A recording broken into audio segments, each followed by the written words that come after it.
எம்மொழியின் துணையுமின்றி தனித்து இயங்கக்கூடிய ஒரு மொழி உலகத்தில் உண்டென்றால் அது தமிழ். அதனால உயர் தனிச்ச மொழி. மற்ற மொழியெல்லாம் வேற மொழியிலிருந்து சொற்கள் கடன் வாங்கணும். ஆனா எனக்கு இருக்கு, நான் பயன்படுத்துறது இல்லை.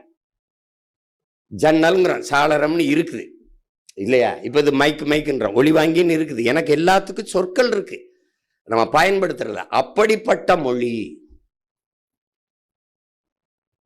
ஆகச்சிறந்த இலக்கியங்களை எங்கள் தாய்மொழியே கொண்டிருக்குது. எல்லா சமயங்களுக்குமான காப்பியங்களை கொண்டிருக்குது. நீங்க அங்க போய் இது திமுக நிக்குது, அதிமுக நிக்குது, அது எவன் நிக்கிறான்ல, நான் நிக்கிறேன் இங்க. அதுதாங்க.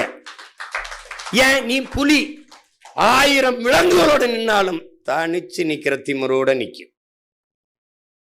தனியா நிக்கும். 1000 மிருகம் சுத்தி நின்னாலும் புலி தனியா நிக்கும்.